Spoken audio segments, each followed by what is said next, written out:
Welcome everyone. Let's start.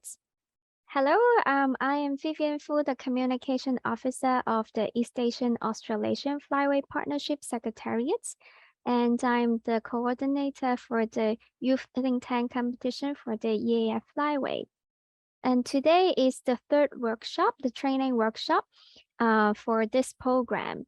And today we are only focusing on the project management, which will cover logical framework, fundraising, project implementation, and the impact assessment. And we are really honored and lucky to have invited our trainer, Ms. Maaike Manten from BirdLife International to be our main trainer. And this workshop, we are only focusing on the in-depth workshop. So only for those of you who register and meeting our criteria can join this workshop. Okay, cool. I like all the vibe and people saying hello and good afternoon to everyone. So next slide, please. I would like to introduce some of the best practice so that everyone can enjoy it and not being disturbed in this training workshop. So first of all, please have rename your Zoom ID or Zoom name here on the participants list to add your name and the country in the Zoom profile. And then I would suggest during the presentation time, please mute your microphone. And we will also have like question section. So by that time, you will be invited to turn on the mic and speak up. You can also turn on your webcam so that we can see your face, especially when the presenter is doing the presentation. It's good to see your faces and see your reactions. And then we will also use the checkbox function to collect the questions and comments. And even if you have some technical issues, we will try to address them as much as possible. And please note that this section will be recorded. So if you do not want to be appeared in the recording, you can turn off your webcam. But we encouraged you to do so that we can see your face. Next slide, please. Yes, so coming to the today's and tomorrow's section, the brief program is listed here. So today we will have two sections. The first one is introduction of logical frameworks, which Maaike will be introducing as a basic or fundamental item for creating the project plan. And then the second section after the break, she will tell you about how to use the project plan for fundraising. Tomorrow you are going to go more deeper for how to use your project plan for good project management and implementation, and to deliver the and measure the impacts that you developed from your projects. So yeah, this is the schedule and program for this today and tomorrow session and this training workshop. And now I see that there are 21 people in this workshop, and I wanted to warm up everyone so that you don't feel shy, and you also be familiar with how we go on with this training workshop. So I would like to share the polls for you. And this is ice-breaking questions. So now I would like to for you to be familiar with the Zoom polling function, which you will use it at the end of the section for the quiz by Maaike. So now I'm launching the ice-breaking session 1, and yeah, it's really easy questions. See if you see this, and yeah, we can have less than 1 minute. I see a lot of people having your coffee already. Or you may not be a coffee person, you may have tea. Yeah, like me, I'm actually drinking Coca-Cola now.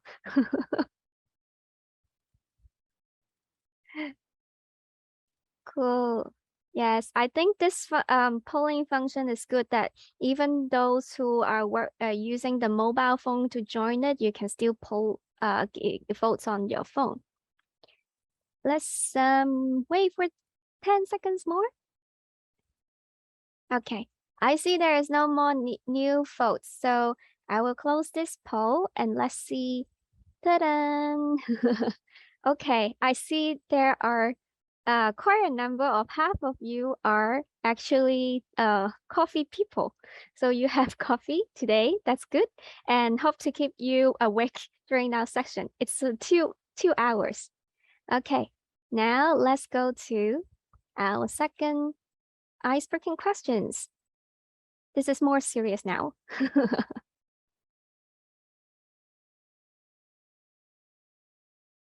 Wow. So any of you are living near a wetlands? I'm talking about more natural wetlands. Although there can be artificial wetlands like paddy field or fish ponds, those are counted. Okay, so let's see what is the results. Ta-da! Okay, yes, yeah, actually most of us are not living near a wetlands. That's fine, but we are aware and wanted to conserve wetlands and the migratory water birds. That's fine. That's even better. That's we know that many of you, even though you are not next to a wetlands, you still wanted to do something for them. And then the last icebreaking questions going now is, are you a birder? I want to vote, but I cannot. Yes, I am a bird watcher. Cool. Okay. Nice, nice. Okay. Wow, cool. I think all of you have voted, so let's see. Ta-da! Yay! Majority of us are bird watchers. That's nice. So yeah, we share the same interest and same goal for protecting them. So yes, so now I know like everyone understand how to use the polling function for the Zoom, and you won't have any difficulties at the end, I think. So now let's go to the next slide, and I would like to introduce our main trainer today. So cool. Yes, I would like to introduce Miss Maaike Manten, who is a trainer for who is also a trainer for the Conservation Leadership Program of BirdLife International. Maaike is trained as a political scientist in Amsterdam, in the Netherlands. She started working for BirdLife International in the year of 2000. And since then, she has worked with them in the UK, Kenya, Fiji, and Rwanda, and first as the institutional fundraiser for the Africa and Pacific program, and later as the regional implementation team leader for the Critical Ecosystem Partnership Fund, so CEPF. So if you wanted to look for like fundraising projects and a funding source, CEPF may be of your interest. And Maaike has been working with the Conservation Leadership Program since the 2009, providing project design, proposal writing, and fundraising trainings to young conservationists in Africa, Asia, Latin America, and the Middle East. She is also a co-founder of the Institutional Fundraising for Conservation Projects. And I think you can also find the link in the e-program that we sent to you yesterday. So without further ado, I would like to pass on to the platform to Maaike to lead you on the training workshop today and tomorrow. Maaike, over to you. Thank you very much. And welcome everybody. Can you see my screen all right? Yes. Yes, perfect, perfect. I'll put this away. I'll put these on the side. So welcome and thank you for this introduction, Vivian. Yes, I have been working for BirdLife as a fundraiser for 15, 20 years. I'm also now working on the other side as a sort of donor, or at least as an intermediate between a donor and grantees. So I've seen things from that side as well. I'm trying in my trainings to combine the viewpoints from both sides, the applicants, which is generally what we are, we're looking for money, as well as the donors who are giving the money, to make sure that we bridge that gap and we all become better at what we are doing.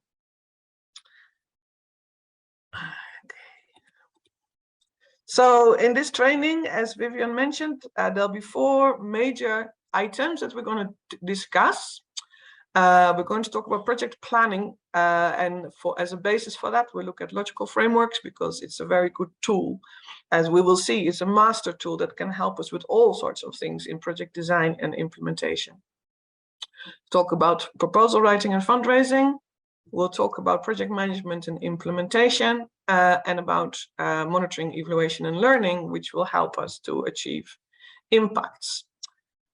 All of this is aimed for you to develop and implement your own projects for the protection of critical sites along the East Asia-Australasia Flyway, because all of this training is aimed at giving you the capacity to think about what needs to be done, then try to develop proposals on with your project plan on how you're going to fix the problems, then trying to sell these project plans to a donor for funding, and then be very good at actually implementing your project and achieving impacts, because that is what it's all about. A lot of people think fundraising is about getting the money, but really it is about making that difference on the ground. We really need to all work together and save those wetlands. And I'm very happy to see that even people who do not live next to a wetland and don't see it every day, and even people who are not actual birders are in this group because they care about these wetlands and they care about birds. And I think that is very, very important for all of us. To keep close to our heart and our feelings about the motivation we have to do this work. Hopefully at the end of this training, besides new skills, you will also have 2 new best friends. One of them is indeed the book, if you can see. This is the fundraising guide that we use always for trainings like this, because it has a lot of step-by-step explanations on how to develop a good project, and then how to sell it, and how to find a donor, etc. So if you haven't actually downloaded it yet, then please feel free to do so. I will give you this PowerPoint at the end of the training, but as Vivian said, the link is also in the handout that she sent to you yesterday. And the Conservation Leadership Program, I don't know if you know them, but it is a youth program also to support young conservationists with a good project idea. And they have an upcoming deadline on the 10th of October. So keep an eye out for that, but we'll talk some more about that later. So that's your first new best friend, is the book. Your second new best friend is me. I will be your trainer today and tomorrow, but of course I am also around if you have any questions after the training, things that you may not have captured entirely. So always feel free to send me an email with a question about what you're trying to do with your project, with your ideas, and I will do my best to help you. So never feel shy to write to me. I am available for questions and answers at all times. Today we're going to talk about project planning and logical frameworks, as Vivian said. Then we'll have a break, and then the second section will be about proposal writing and fundraising. Please ask questions at all times, but put them in the chat box, and Yumi will collect them. And then at the end of today's session, we will collect all these questions, and I will go through them one by one, and we will try to give you answers. So please don't be shy once again to put your questions in the chat box, or if you want to keep them, then at the end of the day, you can also ask them to me personally. And the other thing I always mention to people is please take notes. As I said, you are going to get information, you'll get handouts, you'll get this best presentation as a PDF so that you can look at it. You'll have the recording, so you can look again at what we'll talk about today. But it is really important to also just take notes with a pen and a paper, because by taking notes, we are already learning. sitting back and just let it all come to us passively is not the same thing as actually listening carefully and making notes, because it will really, really help you to remember things. Okay, are you ready to roll? Yes, good. So I always start at the beginning, because we always talk about project design, project planning, project management, project proposals, etc. But do we actually really know what a project actually is? What do we mean when we talk about a project? Do you have any idea? You can write things up in the chat box or shout it out. What do you think a project really is? What are what is the definition, or what are the bits and pieces that make a project? You can unmute yourself and talk, or you can write ideas in the chat box. For those who already had their coffee, there's no excuse not to do anything.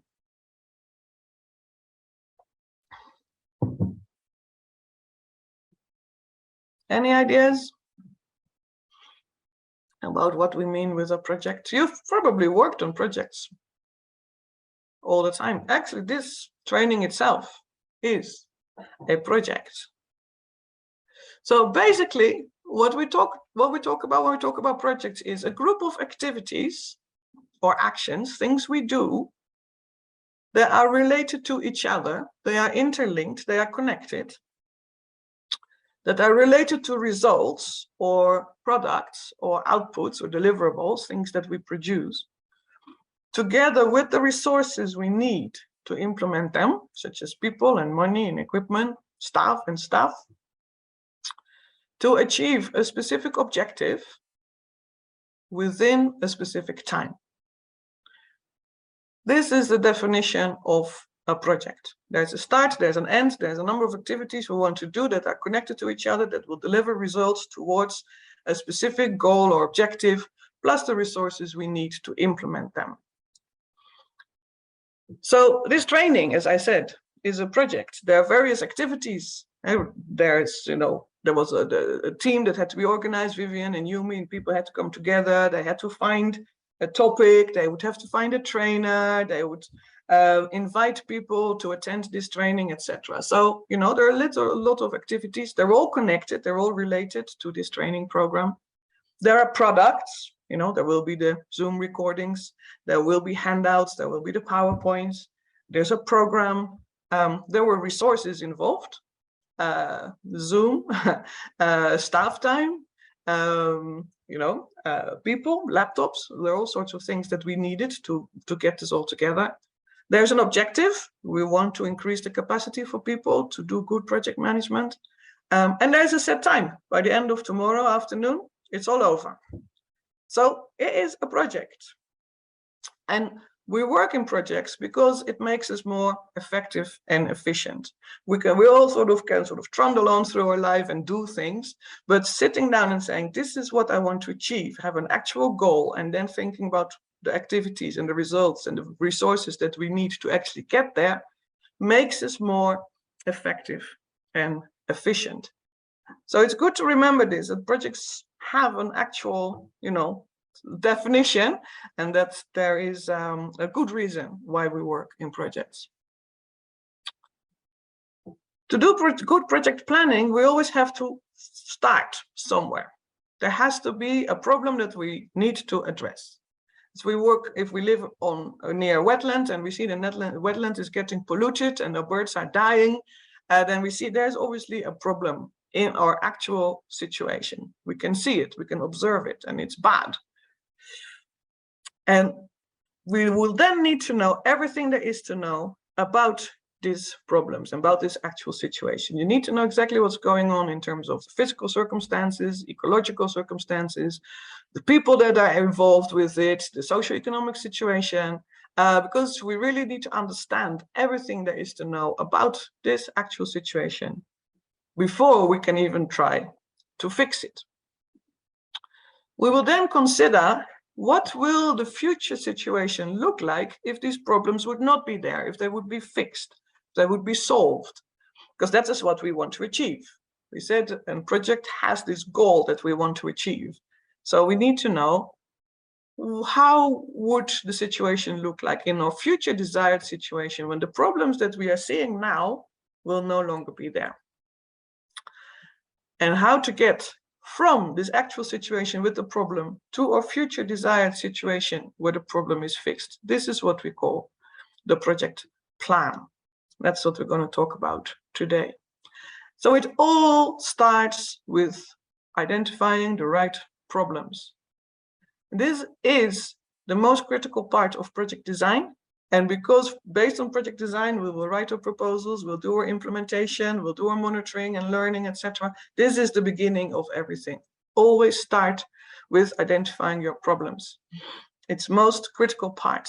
If you do this wrong, everything down the line will also go wrong. Because if you have not identified the right problem, or you have not identified the complete problem, there are things missing in your problem analysis, then when you start trying to fix them, you might not actually fix the right problem, or you might forget to fix certain parts of the problem, which means your proposal will fail.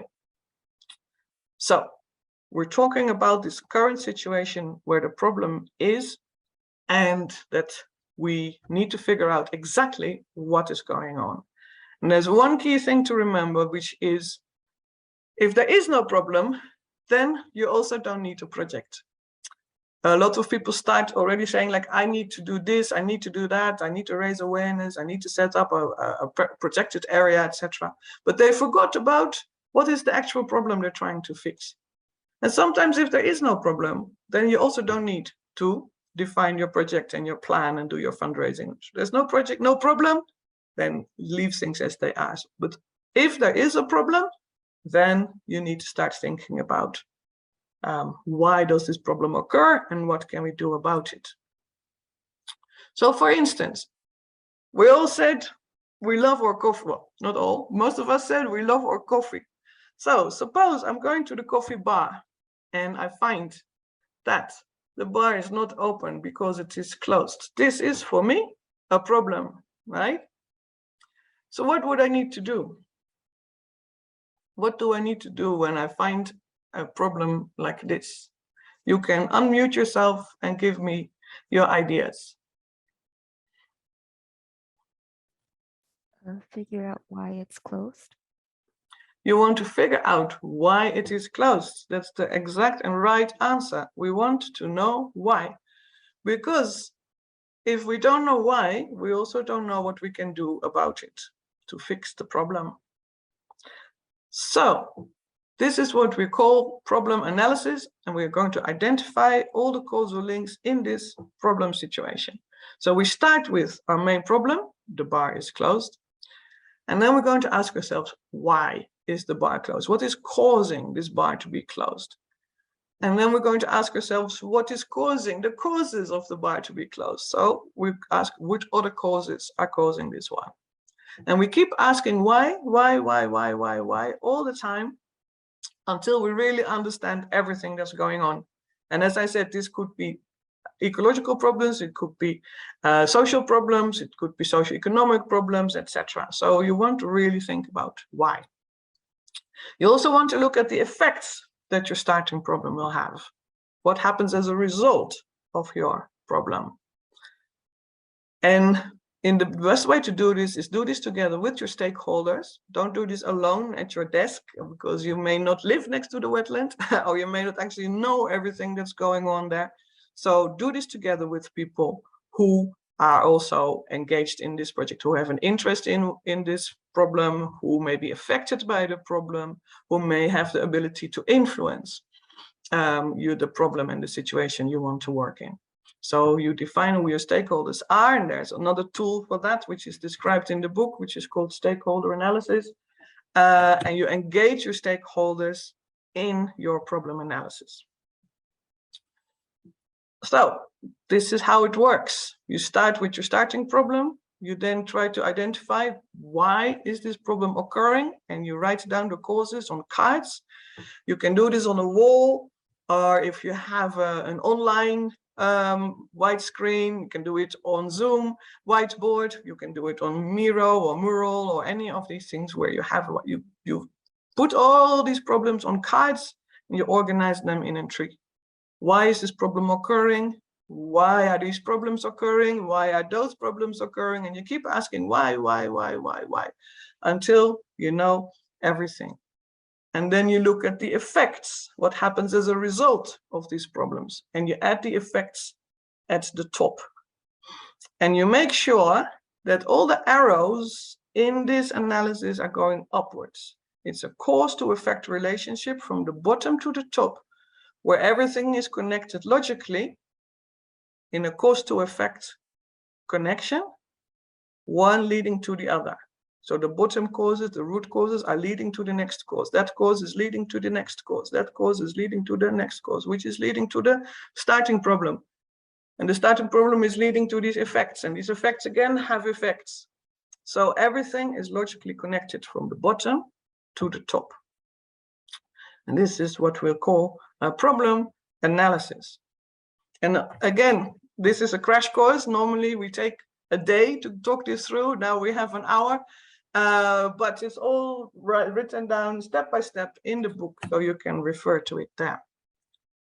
In our case, our starting problem is the coffee bar is closed. So can you think of any reasons why the bar would be closed? Why would this bar be closed? You can unmute yourself and give me some ideas. What would be a good reason for the bar to be closed? Anybody? Maybe the owner is not free. The owner is not free. Aha, that's possible. Very good. Any other reasons? Maybe no water supply. There may be no water supply. Very good. Any other? Maybe there's maintenance. Maintenance, that's right. There might be something broken, and therefore the bar is closed. So there are multiple reasons why this bar can be closed. In this case, we've already done the analysis. So we found out indeed that the landlord is not there. One of the main problems for the bar being closed. Also, all the staff are sick. And in this case, it wasn't the water that was not available, but it's actually the coffee that is not available. Coffee supplies are finished. So now we want to know, why is the landlord not there? And we find out that the landlord is actually depressed. And then we want to know, why is he depressed? And he's depressed because his cat ran away. And we want to know, why did his cat run away? And there's 3 reasons why the cat ran away. 1, she never got fed. 2, there's a new dog that she doesn't like. And 3, she has a new boyfriend.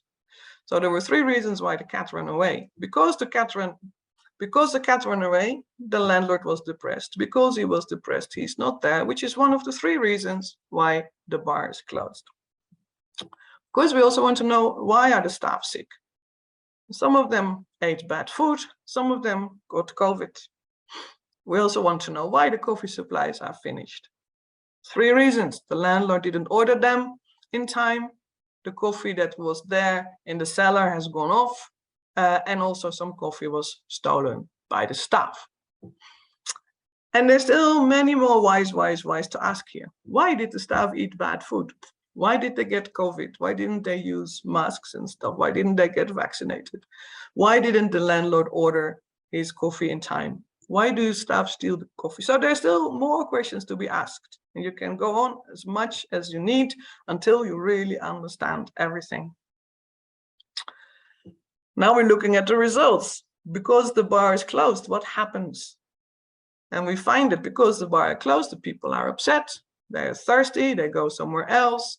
But also because the bar is closed, there is no more income for the barman. So his bar might go bankrupt and he might end up in poverty. So these are the effects of this bar being closed. And you can see that everything is logically connected from the bottom to the top in logical steps, cause to effect. And this is why we call it a tree. We call it a problem tree because it sort of has the shape of a tree where we have the root causes and the causes at the bottom, which we call the roots. Then there's the trunk, where is the starting problem, and then there are the branches, which are the effects. So we call it a problem tree. And this, doing a problem tree together with your stakeholders, as I said, is the most critical part in project design. It will lead directly to your project plan and your logical framework and all these other things. So doing this together with your stakeholders is very, very important. Do this right. This is where you spend most of the time to really understand everything that is going on. Some tips when you do this for yourself: always think forward, not backwards. A lot of people start with the solution and then they say, oh, I forgot about the problem. So as I said, always start with the problem first, and don't make your problem the absence of the solution. If you hear yourself saying, my problem is the lack of a protected area, then it's actually you're thinking backwards. You're thinking, I want to do a protected area. The problem is that it doesn't exist yet. But that's not right. The problem is birds are being shot or killed or poisoned or whatever. That's the problem. A protected area could be a solution. So don't think backwards, always think forwards. Start with a real tangible conservation problem, that you can actually see. What is happening? Don't make this too big, don't make this too vague. You can't say climate change is my main problem because it's huge and massive and can't really see it. Start with something tangible that you can see and that you can fix. Again, be specific in your statements. Don't say hunting or killing, but try to say which species is being killed, where. If you have any data on, how much of this killing is already happening, then use these in your problem statements, because the more specific you make this, the easier things will come down the line in terms of what you can do about them. And be logical and make every step, describe every single step in this problem tree. You don't jump steps. You don't say the bar is closed because the cat ran away, because that makes no sense, right? So the bar is closed. Why is the bar closed? Well, the cat ran away. Nobody will understand this. So you have to say the bar is closed. Why? Because the landlord isn't there. And why is he not there? Because he's depressed. And why is he depressed? Because his cat ran away. So you don't jump any of these steps. You break them down one by one. And also you don't lump, you don't put multiple problems in one place, because you have to really break them down one by one.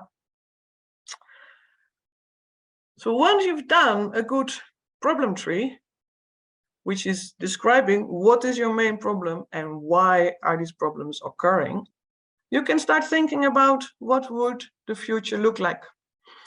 And this is what we call an objective tree. So based on this problem tree, which is a cause to effect relationship, we're now going to define what we call an objective tree, which is a future desired situation where we move from the actual situation where the problem is occurring to this desired situation where the problems are addressed.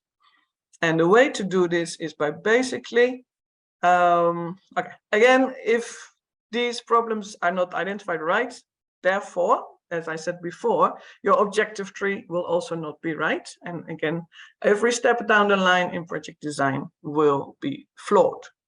So we're now talking about this future desired situation. In our case, the problem was the bar is not open because it is closed. And we have identified this.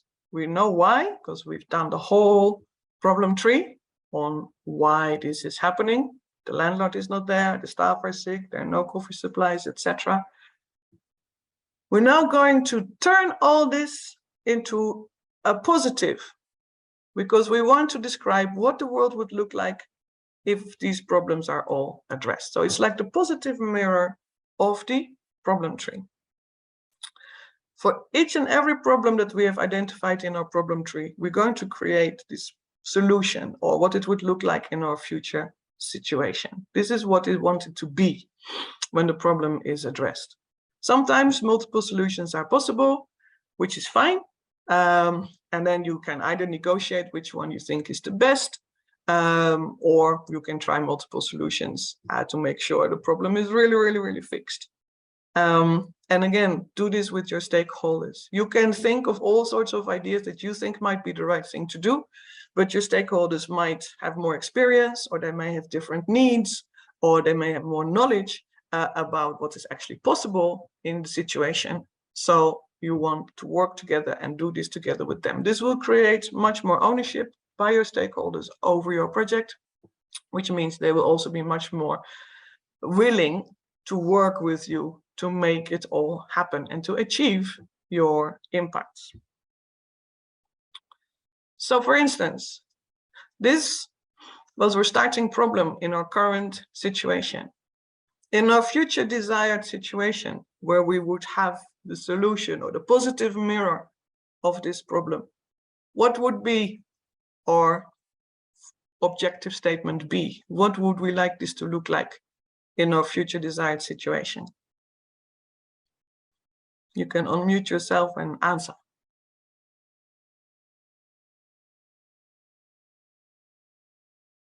This is our problem. What would we like this to be at the end of our project? The coffee bar is reopened and many customers come to our coffee bar. Exactly. Very simple. The coffee bar is open. That's what we want to achieve by the end of this project. All right. Landlord is not at work. What would we like this to be at the end of our project?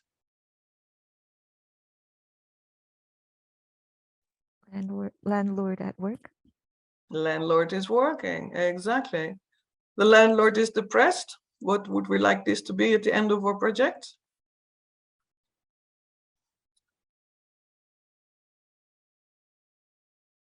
Come on. Happy and willing to work. He is happy, yeah? He just wants to be happy. We're just putting the positive mirror. This at the end of the project, we want the landlord to be happy, because if he's happy, he will be going to work. And when he's at work, the bar will be opened. So step by step, every single thing, you move it from the negative to the positive. We said the staff are sick. By the end of the project, what do we want this situation to be? The staff are healthy and working. The staff are healthy, exactly. So this is how you do it. One by one, all these cards that we have in our problem tree, which have negative things, they're problems that we have identified and why they are occurring, we want to turn them into positives. The bar was closed. Now in our future desired situation, the bar is open. The landlord is not there. Landlord will be working. The landlord was depressed. Now we will be happy. The cat ran away. At the end of this project, we'll make sure the cat stays at home. She never got fat. She will be well fed. She didn't like the new dog. The dog will behave better. She has a new cat. We get rid of the cat. These are our solutions. This is what we want to achieve. So that if the cat is fed, the dog behaves better, and the boyfriend is gone, the cat will stay at home. And if the cat stays at home, the landlord will be happy. And if the landlord is happy, he will be working. Similarly, staff are sick, staff is healthy. Why were they sick? They ate bad food. We make them eat good food. They got COVID, no more COVID. COVID supplies were gone. Now they will be, at the end of this project, they will be available. The landlord will supply them in time.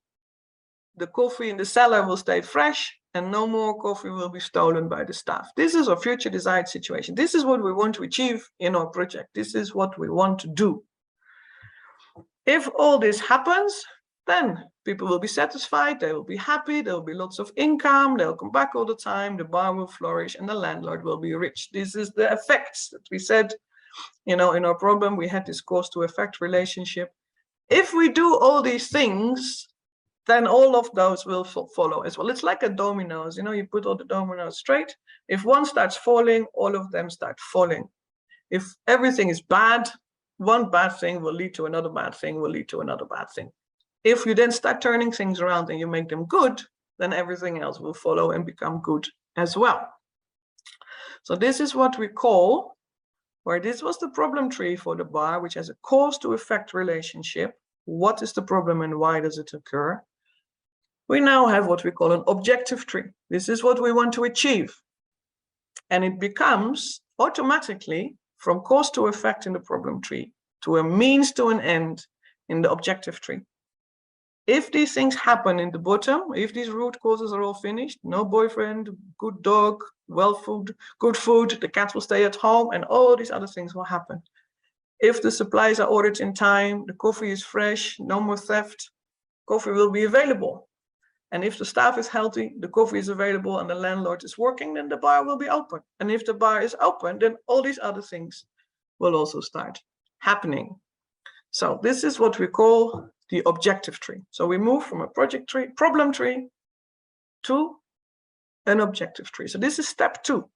Step 1, problem tree. Step 2, objective tree, or future desired situation. And in the future desired situation, what we want to achieve, the bar is open, and we have identified we need to do 3 things to open this bar. We make sure the landlord is at work. This is a difference we have to make. The landlord was not working, but in our desired situation, the landlord is at work, which means we have to make sure that the cat stays at home. The second change we're going to make is that all the staff that were sick are now going to be healthy. And the third change that we're going to make is that these coffee supplies that were not there at the beginning will now be there. So this is our third immediate change that we're going to make in this project. So our objective tree has shown very clearly, directly based on our problem analysis, what it is that we need to do to solve our problem. So we know what the problem was and why it was occurring. We have identified what we want the world to look like when all these problems are fixed. And now we're going to look at how are we actually going to get there. This is our project plan. Once again, we start with our problem tree, where we said we have a starting problem, the bar is closed. There were 3 causes why the bar was closed, a number of root causes underneath, which we haven't even all identified yet.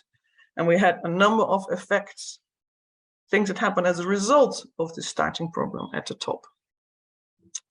We then turned everything into objectives, where the bar will be open. There are 3 different things we need to do, 3 changes we need to make: landlord working, staff healthy, coffee available. And we said this is means to an end. The solution at the end, the bar is open. The means, we make these 3 changes. And how do we make these changes? By doing everything that is underneath in our problem, in our objective tree. And if we do that, as a result of that, lots of things are happening. Positive things are happening. So it's a means to an end relationship.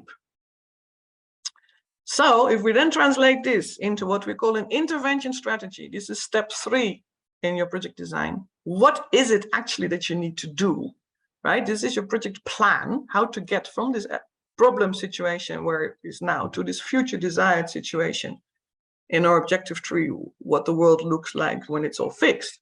How do we get there? That arrow is what we call an intervention strategy. And it basically says the purpose of our project is to open the bar. It's what we want to achieve by the end of this project. There's 3 things we need to do, as we said: make sure the landlord is working, the staff is healthy, and coffee is available. This is what we call results, or outputs, or deliverables, or objectives. No matter how you call them, these are the 3 changes you're going to make. Then there are a number of activities you need to implement to achieve those results. You need to make sure that the cat is fed and the boyfriend gone and the supplies are ordered in time. All of that you're going to translate into actual activities to make these things happen. And then if you do all these activities, you achieve your results, then you will achieve your purpose, and you will contribute to anything that's happened above. And this is what we call an intervention strategy. And it has 4 levels: activities, results, purpose, and goals. And this intervention strategy translates directly into the first column of your logical framework.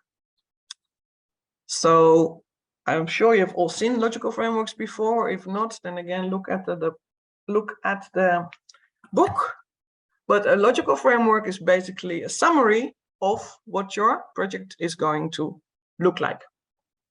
And it is, again, very much based on your problem analysis through the problem tree, then you do your objective tree, then you do your intervention strategy, which goes straight into your logical framework. So there are 4 steps: problem tree, objective tree, intervention strategy, logical framework. And the intervention strategy is the first column in your logical framework. And it has those 4 levels that we said. It has activities, it has results, it has the purpose, and we have a goal. The purpose was to open this bar. So my project purpose in this project is by the end of this project, this bar will be open. And in fact, we make it more specific. I want it to be open 24 hours a day. And there were these 3 results I needed to achieve: to open the bar, make sure the landlord is at work, all the staff are in good health, and there will be coffee available at all times. Those are the 3 results I need to achieve to be able to get this bar open. Because we said those were the 3 problems that was causing the bar to be closed. If we make those changes, we turn them positive, then the bar will be open. And then there are a number of activities I need to implement to make sure this landlord will be at work. We have to organize the cat food, we have to train the dog, etc., so that this cat will stay at home, the landlord will be happy, and then we will be at work. To be in good health, we need to train the bar staff, we need to get vaccinations, we have to buy more masks, whatever it needs to be, to make sure the staff will be in good health. So we have a set of activities to achieve result 2, staff in good health. And then we have a set of activities around the coffee supplies. There need to be a better ordering system, there needs to be better storage facilities, we need to make sure that the staff doesn't steal the coffee anymore. So we need to find out why were they stealing it. Apparently they didn't get enough money, so maybe we need to give them better salaries so they won't steal and sell the coffee. So we set up activities around making sure coffee supplies are there. So if we implement those activities, we will achieve the results. If we have achieved these 3 results, we will have achieved our purpose. And if we have achieved our purpose, this will contribute to the happiness of the people and the well-being of the landlord, and the bar will flourish. So this is how your project design works, starting from your problem analysis, through your objective tree and your intervention strategy in your logical framework. The intervention strategy is critical, and it has these 4 levels. So starting from the top, the goals or longer term impacts. These are things that your project will contribute to. You will contribute to the happiness of the people. You're not responsible for the happiness of the people all by yourself. There must be other things happening as well. But opening the bar will help with the happiness of the people. So the way to best phrase your overall goals is to say, this project will contribute to, and that's how you phrase your overall goals. The purpose, as we said, was your solution to your starting problem. So it's the future desired situation that you want to achieve. The bar was closed, the bar will be open. My birds are killed, my birds are no longer killed. The wetland is polluted, the wetland is no longer polluted. So it's your future desired situation. And this is what you promise to deliver. By the end of your project, this is what will be changed. It's the improved situation that you have been working towards. The results are these direct changes. Staff are sick, staff are healthy. Landlord not working, landlord is working. The coffee was not there, the coffee will be there. So there are the immediate changes that you will be making. And then the activities are all the tangible actions that you need to do. You need to set up an ordering system. You need to make sure you buy the right food for this cat and feed the cat. You need to buy masks and get your staff vaccinated against COVID. So those are the tangible actions. So these are the 4 levels in your intervention strategy, which I said is the first column in your logical framework.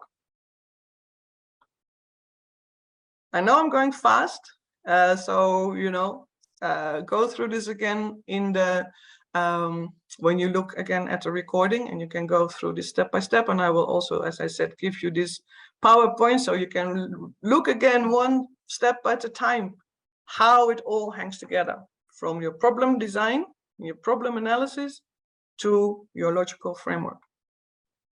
And the intervention strategy is really what you need to do. It's your project plan, the activities, results, purpose, and goals to get from the actual situation where the problems are to your future desired situation where the problem is fixed. The logical framework has 3 more columns, and I'm going to go through them rather quickly now, but we'll talk more about them tomorrow when we talk about monitoring and evaluation and learning. But the second column in the logical framework are indicators.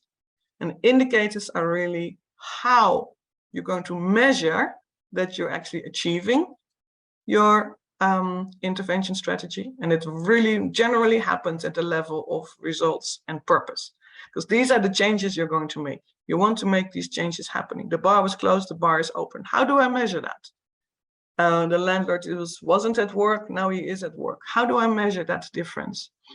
The staff were sick, and now they're in good health. How do I measure that difference? So your indicators are helping you to check the progress that you are making with your project. So for instance, we want to measure whether the bar is open indeed 24 hours a day, so we can count the number of people that will access the bar day and night. We can actually count them. The staff will be in good health. We can actually test this. We can test their temperature, we can test their blood levels and their vitamins, etc., and check whether at the beginning of the project their health was worse than at the end of the project when their health was better. That means we've done a good job. They're eating better, they're no longer sick, they don't have COVID, the temperatures are down. So these are things that we can actually measure. So your indicators are measuring that you are making progress against what you're trying to do in your project intervention strategy, your plan.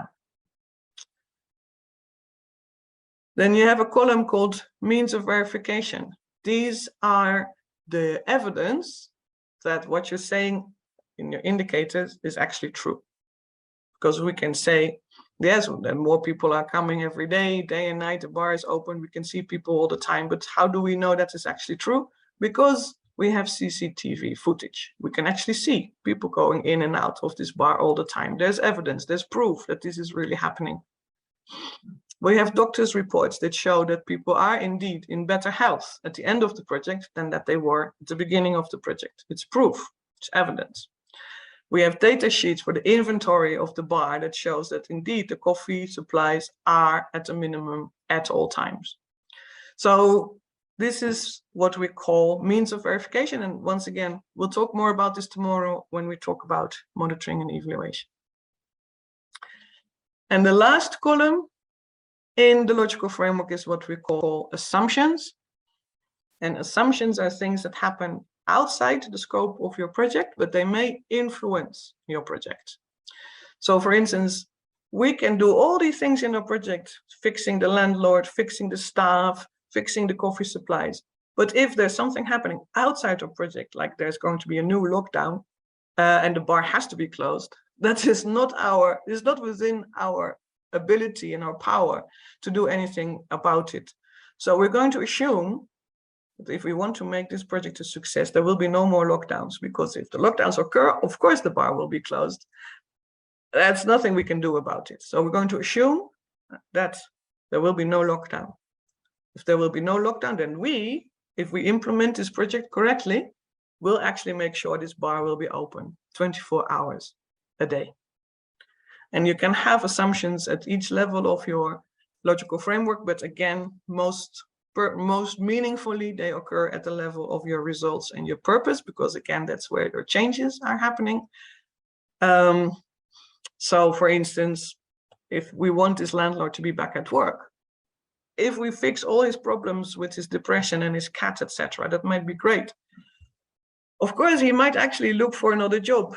And if we don't know this, it's outside the scope of our project, then that might jeopardize our project. Because here we are trying to fix him and getting him back at work, but in fact, he wants to move somewhere else. It's outside the scope of our project. So we assume that he's not going to do that. We assume he's going to stay. We're also going to assume that there's not going to be a global shortage of coffee that again, if the whole coffee market collapses, it's outside the scope of our project, but it might jeopardize our plan to make sure the coffee supplies in this bar are going to be stable all the time. So again, these are things that happen outside. They may affect our project, but we're going to assume they're not going to happen. So this is very quickly what a logical framework looks like. So in a very short summary, you start with your problems.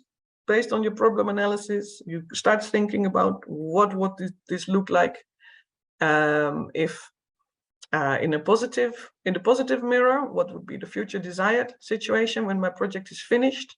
You then define your intervention strategy. What do I need to do to get there?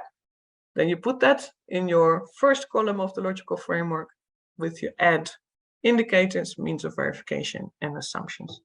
These are the 4 steps, critical steps in project design. So at this point, I would like to give you a break of 10 minutes to absorb this a bit, maybe have a little bit more coffee if you need. And then we're going to continue after the break. So I'm going to stop sharing now, and I think we can come back at 7 minutes past the hour. Thank you, Maaike. And I would like to, because we have all the most of the participants here, and I would like to do a group photo now. Oh, so yes, I would like to invite everyone to turn on your webcam so that we can see your pretty face, smiley faces, and we will do photos before the break. Nice, cool. Let me invite people to turn on the video. Don't be shy. Lovely to see you all. Yay. I hope nobody has fallen asleep yet. No, it's really good. Right, okay. People are turning on now, like, ta-da. Okay. Ah. Okay, cool. Let's see if we can have everyone. I think only 4 of them are shy. Okay, cool. Right. Okay, let's do it. Let's do it. 1, 2, 3, smile.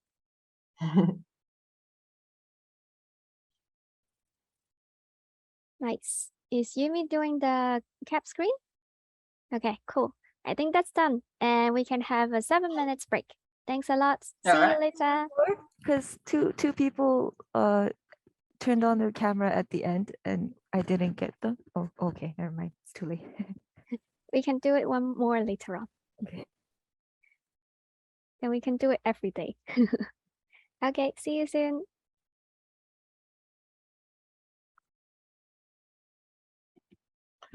So welcome back, everybody. Your break is over.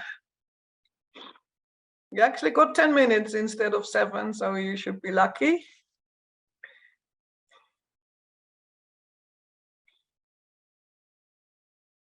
Are you all back? I can still not see anybody showing up. Yeah, I can see a few people. If you're not on screen, I just have to assume you are there. Of course, I can't actually see you behind your black screens.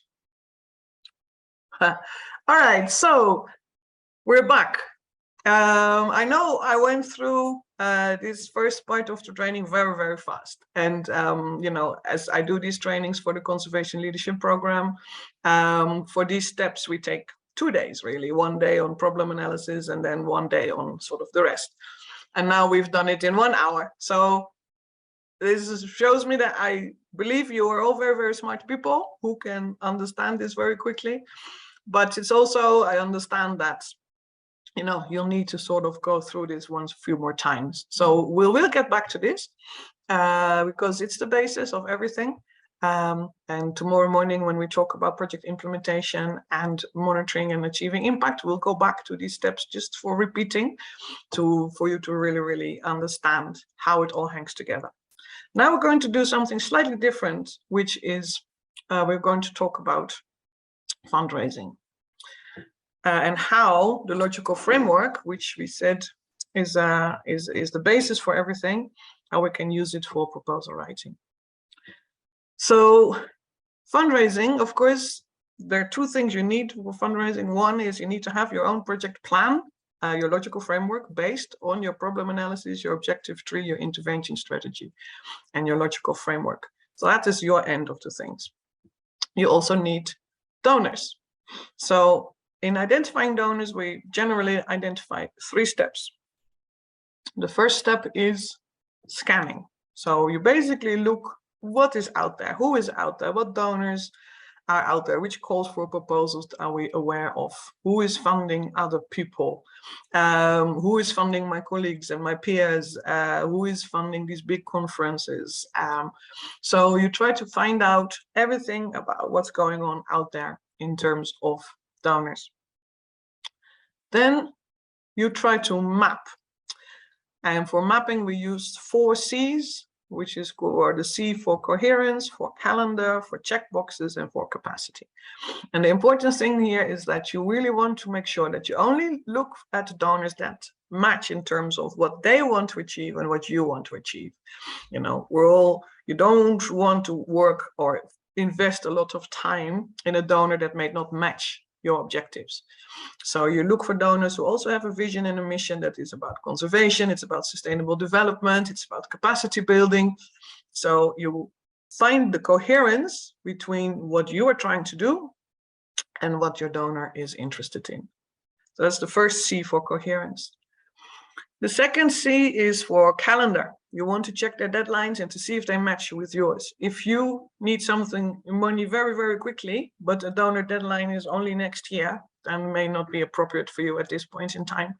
So you check the calendars between what you need and when a donor is actually going to be able to give you money. You check your eligibility, make sure that your donor, you fit with your donor's criteria in terms of where you want to work, what you want to do, what type of organization you are, if you're an individual, if you're a student, so that you make sure that you're eligible.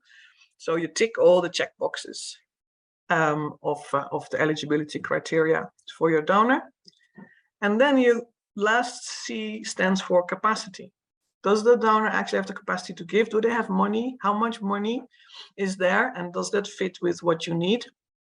But also, what is your capacity to actually comply? Because some donors have a lot of requirements in terms of their application, in terms of their reporting, in terms of things that they need you to do before, during, and after your project. And if you feel like that's too much, they're asking for audits, and we've never done an auditor before, or they're asking for the application of very complicated safeguards while we're actually trying to do something very small.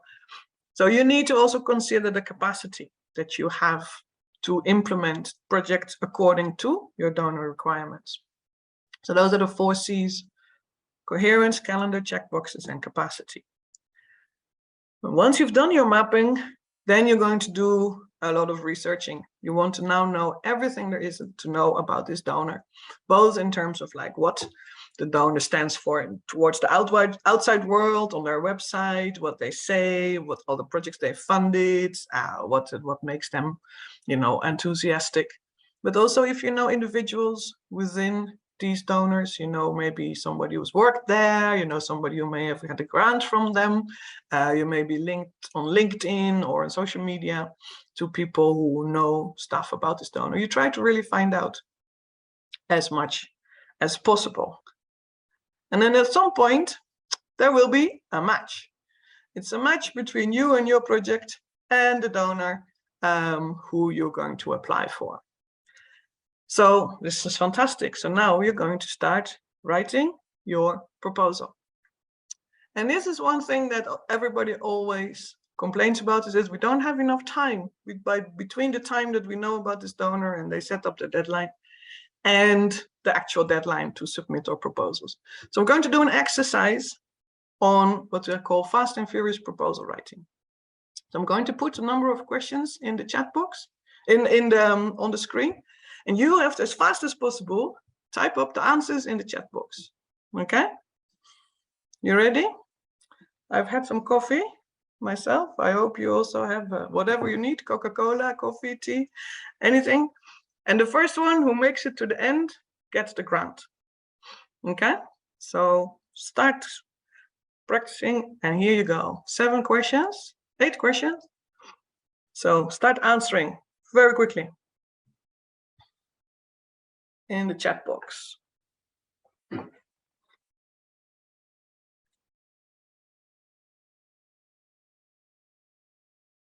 These are the general questions that donors ask.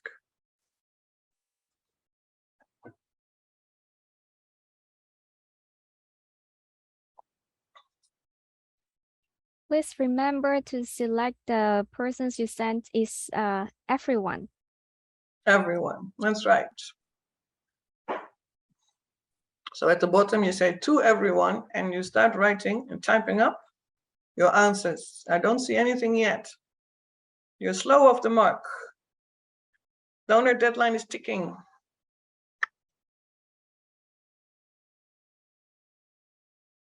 You type. You just send me what you've got. Huh? Once you've answered one question, ping, you ping it through. Second question, ping it through. Third question, ping it through. So I want to see things happening in the chat box.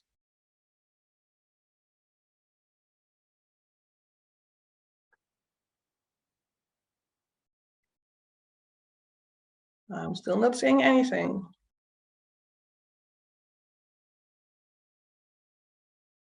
Answer question one by one, and then press send. Aha, there you go. One is coming through. Very good.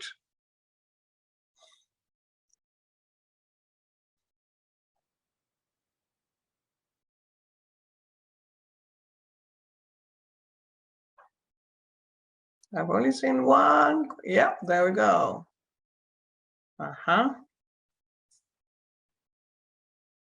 Oh, you've done all questions. All questions at the same time. So somebody wants $5,000 for accommodation and a plane ticket. Somebody is from Bangladesh, somewhere from the Philippines, who wants to work on the Chinese egret.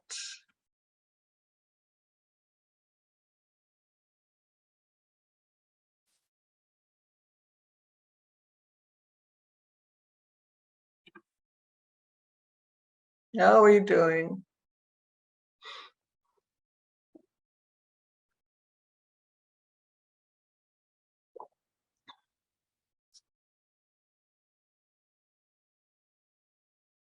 Two people have already reached question 8, and they just answered yes. What does question 8 actually say?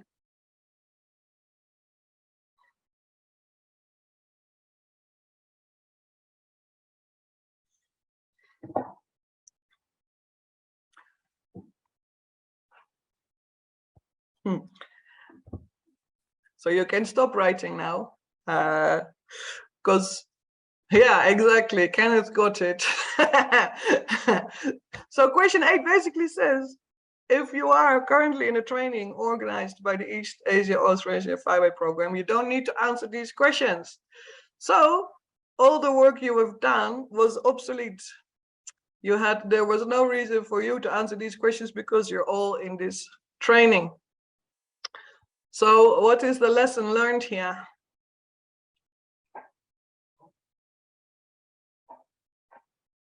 If I can't hear anybody, can you unmute yourself?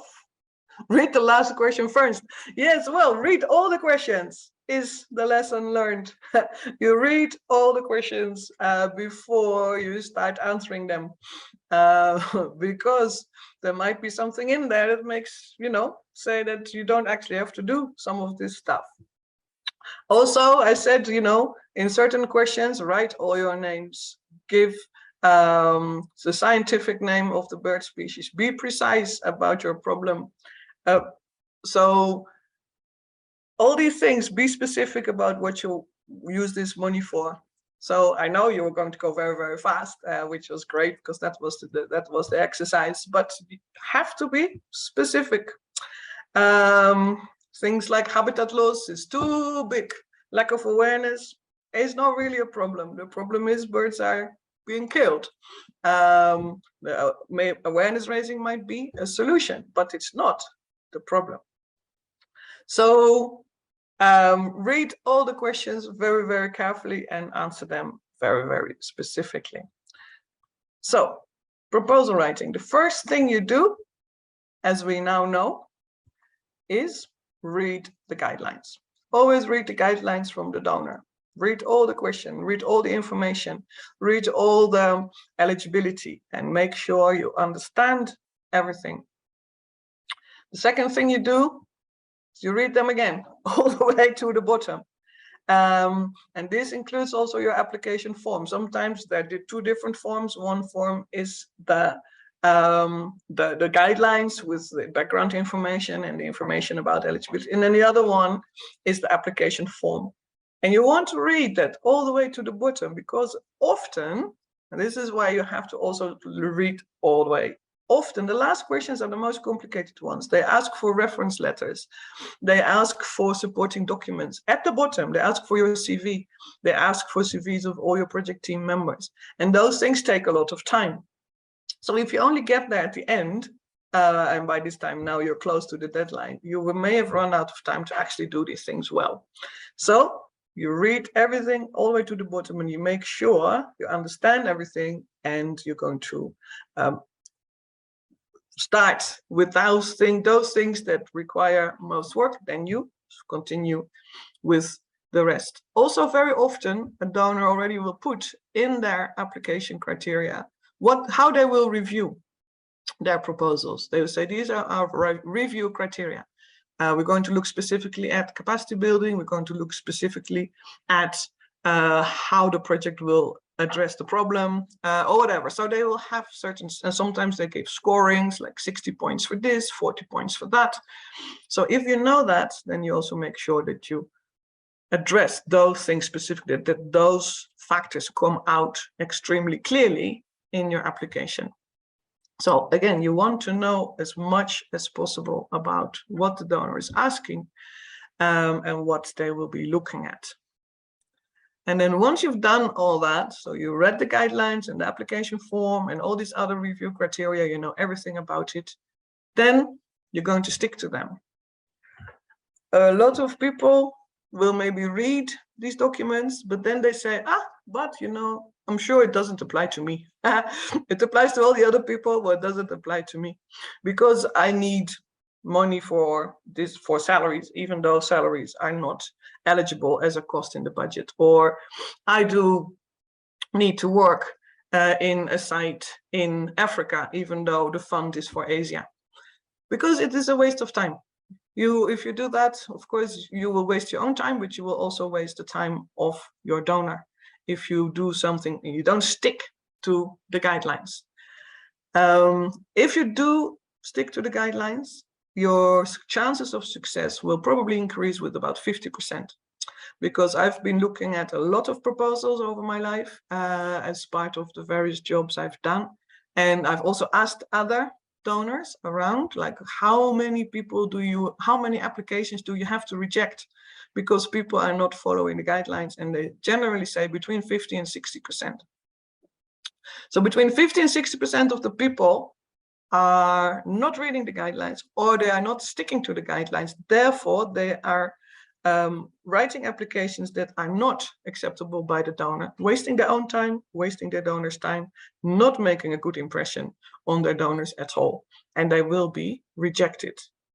So you, having now gone through this training, will of course never do this again. You will always read the guidelines all the way to the bottom. You will make sure you understand everything, and you will stick to them. And as a result of that, your chances have already doubled. So this is a very hot tip for you. So as I said, logical frameworks are a master tool. They help you to design your projects based on your problem tree, objective tree, intervention strategy, logical framework, help you design a good project. Tomorrow, we're also going to talk about how logical frameworks will help you to implement your projects, will help you to develop your budgets, which are all based on what you're trying to do. So your budgets follow directly from your logical framework. Your timelines and your project implementation plans follow exactly from your logical framework. Your staff work plans, etc., allocating responsibilities, who's going to do what, by when, is coming from your logical framework. Monitoring and evaluation of your project comes from your logical framework using these indicators and means of verification that we already talked about. And as we're going to talk about now, writing proposals and filling in application forms also follow directly from your logical framework. So logical frameworks are your master tool. We now very quickly went through the steps how to do it. Now we're going to say, once you've done one, it will help you with all these other things. So my tip is always do your own basic logical framework, even when a donor doesn't ask for one, because they don't necessarily ask for one specifically, but do one for yourself, because it will help you with all these other things that are going to happen. And I will show you how, for instance, it happens, how it helps you in writing your proposal. Because donor application forms are always different. Every donor has a different form. Every donor uses different terminology. Every donor has different sequence in which they ask the questions. You know, there's no standard application form at all. Every donor does it in their own way. But there are certain sections that are the same. Most donors ask for, you know, the background and the justification. Why are you even interested? Why should we even be bothered? What is important about these wetlands and these migratory birds, etc. So you have to explain that. You have to explain what is the problem you're trying to address. You have to explain what are you going to do about it? What is your intervention strategy? What are your activities, your results, your purpose, and your goals? That's what you're going to do to fix this problem. Donors ask for assumptions and risks. Donors ask for stakeholders and beneficiaries, almost always, one part of the application form. They ask about monitoring and evaluation. How are you going to measure progress? How are you going to prove to us that you're actually making this progress? Of course, donors will ask for a budget. They might ask for an implementation plan. How are you going to do it? By when? What are your timelines? And they generally ask about the sustainability. What will happen with the results of your project after the project ends? These sections, which are 1, 2, 3, 4, 5, 6, 7, 8, 9 sections, these 9 sections generally show up in almost every donor application form. Now, knowing what we know about what the logical framework does, then all these things that are now turned green are basically, you can answer these questions in any application form because you've done your logical framework. You can talk about the problem because you have identified all the exact problem you're going to address in your problem analysis, which was step 1 of project design. So we know what the problem is, and you can describe it very clearly. You can describe your intervention strategy, which is your plan how to get from the situation where the problem is to the solution where the problem is fixed. We talked about assumption in the logical framework, that 4th column, just before the break. We talked about external circumstances that might affect our problem, but they are outside of the scope of our project. Donors might ask for that. Donors will ask for monitoring and evaluation. We'll talk about it tomorrow, but it follows straight from your logical framework, from the columns on your indicators and your means of verification. Donors will ask a budget. You can only do a budget once you've done a logical framework, because you know what activities exactly you need to implement to achieve these results and purpose. And based on those activities, you can do a budget. And similarly, based on these activities, you can do an implementation plan. Who is going to do what by when to achieve these results and to achieve the purpose? So 6 out of those 9 questions that donors ask, you can answer on the back of your logical framework. If you've done your logical framework well, in completing or filling in a donor application form becomes so much easier. You will still have to add something about your background. You still have to add something about stakeholders. And again, as I said, there's a whole section on stakeholder analysis in the book. Can't see the book. Is it the book? So look at that. And sustainability, you need to think about it because it's important to think this through. What will happen after my project ends? How can I make sure that people will continue doing this work, that they will continue with their changed behavior, that they will continue monitoring the site, etc. So that's something for you to think about. But logical framework, very, very, very important as a basis for writing your application forms. Now, unfortunately, as I said, not only do donors have different application forms, they also use different terminology. So here are a few of the different terminologies that are out there. We said in our application, in our logical framework, there are 4 levels: activities, results, purpose, and overall goals, where the overall goals are the long-term changes that we are contributing to, the happiness of the people, the survival of the species, the long-term protection of our wetland. So these are longer-term things that is part of our vision. It's a vision that we want to achieve. In Conservation Leadership Program, they will call it a goal. In Critical Ecosystem Partnership Fund, they call this long-term impacts. The Rutherford Foundation will call this the contribution of your work towards a bigger thing. Mohammed bin Zayed doesn't even ask for this. US Fish and Wildlife Service calls this the long-term goal. Darwin Initiative will call this impact. European Community will call this your overall objective. They all have a different word, but it is the same thing. It's the same thing, which means this is what the project will contribute to. It's at the top of our problem tree. It was at the top of our objective tree. It's at the top of our intervention strategy. So as much as they use different words for it, we know what it means. It means the top end, which we will contribute to. What we said was a purpose. The big thing, the big change we're going to make from the bar is closed to the bar is open. We said this is the solution. This is the purpose of our project. This is what we want to achieve. CLP calls this a purpose, but CPF calls this short-term impacts, and you can actually have more than one. Mohammed bin Zayed calls this the overall objective. US Fish and Wildlife Service will call this your short-term goal. Darwin will call this outcome. The EC will call this the specific objective. So again, they have different terminology, but it's all the same thing. It's what you will achieve by the end of your project. As we said, by the end of the project, the bar will be open 24 hours a day. That's what we're going to deliver. So no matter what the donor calls it, we know what it means. Similarly, the results, some call it outputs, some call it deliverables, some call it outcomes, some call it objectives, some call it expected results. Doesn't really matter. We know these are the immediate changes we need to make. The landlord at work, the coffee supply is available, and all the staff are healthy. The 3 things we needed to do to achieve our purpose, which is to open the bar.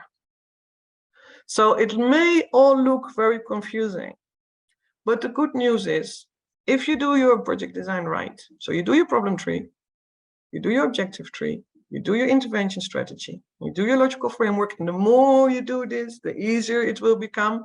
Practice makes perfect, so do this again and again and again.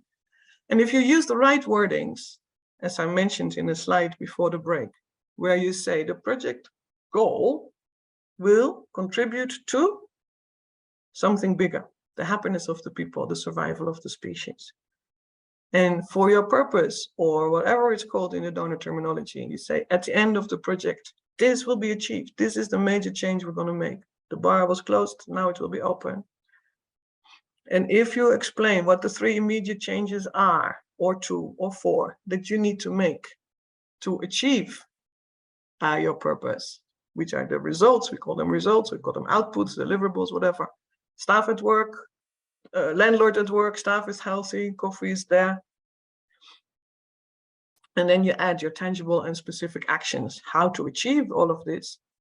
Then you can never be confused, and your donor will not be confused either, because it will be clear what it is that you mean.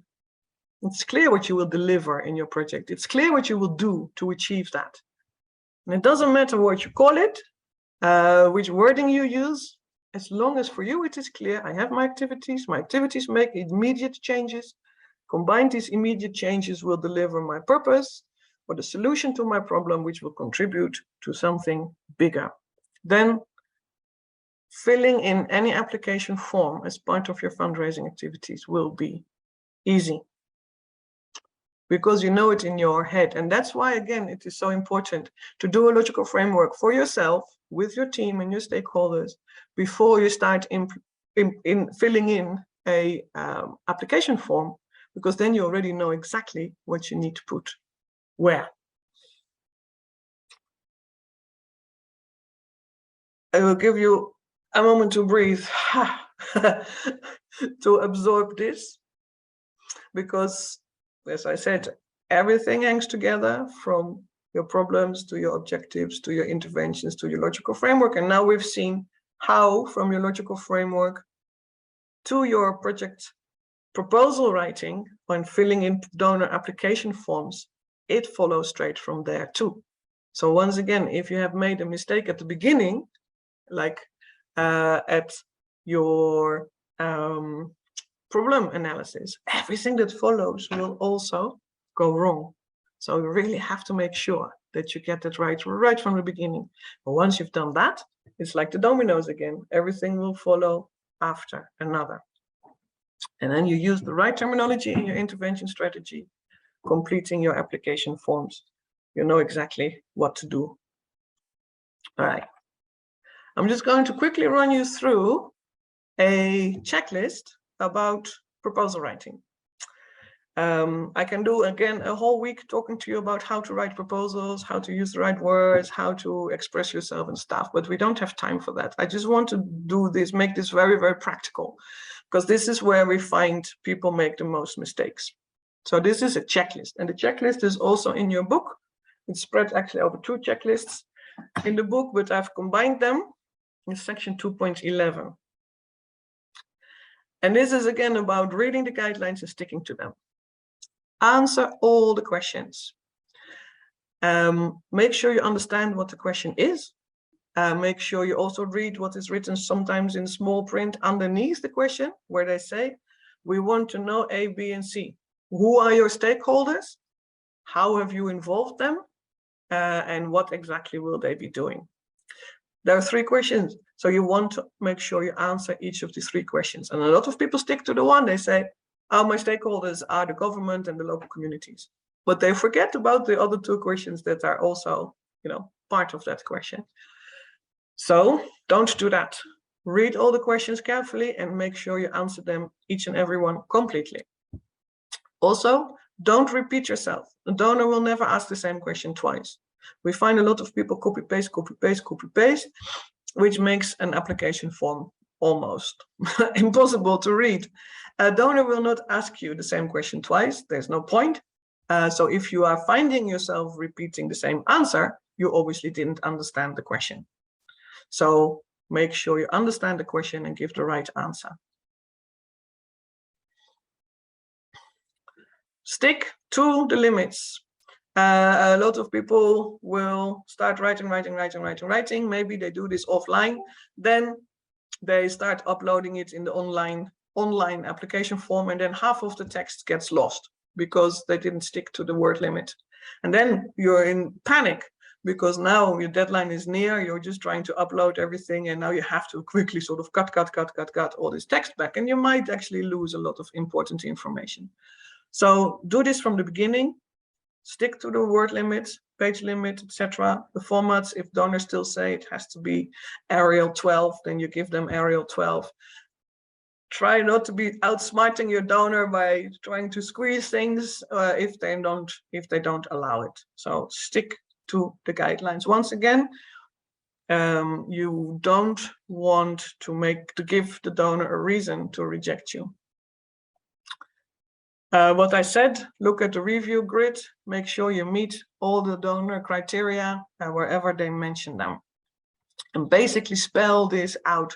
Use the same words that the donor uses. If a donor talks about ecosystem services, you talk about ecosystem services. If they talk about biodiversity species conservation, you talk about biodiversity and species conservation. So it's very clear that what you are talking about and what they're talking about is the same thing. You want to make that match.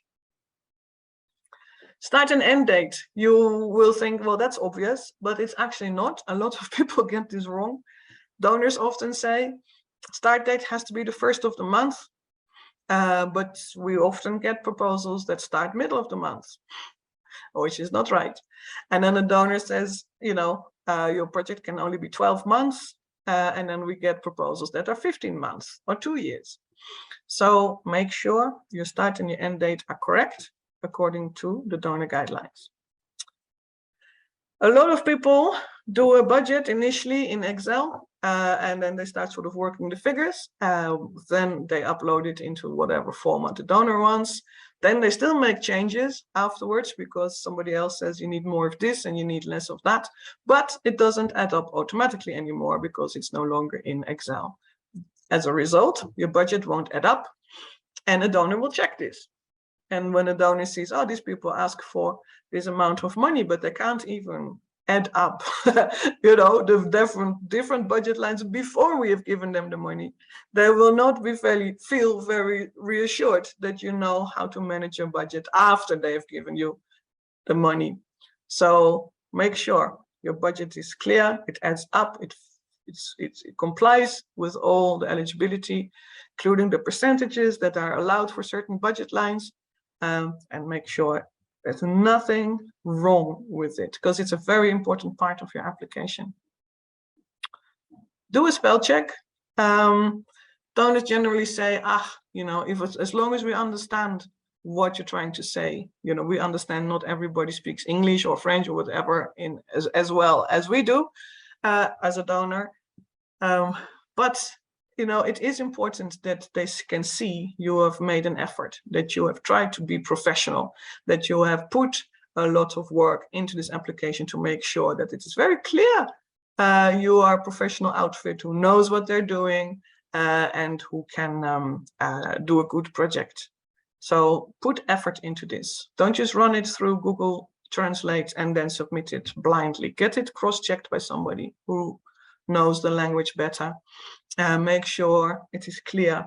The donor doesn't have to look for the right information because it's just a jumble of words. Make it easy for a donor to understand what it is you want to do. And of course, we still get applications which has track changes and comments on the side that are not addressed. So people send an old draft accidentally or whatever. So make sure that doesn't happen. Here is something that I always find extremely interesting. Here you've put a lot of effort into your application form. You have done all your project design tools. You have filled in everything. And then when it says, who can we contact? And you type up your email address and you make an error in your email address, your own email address. This happens a lot because then when we try to contact the person, our response is undeliverable. And that means that everything you've done has failed, has been for nothing.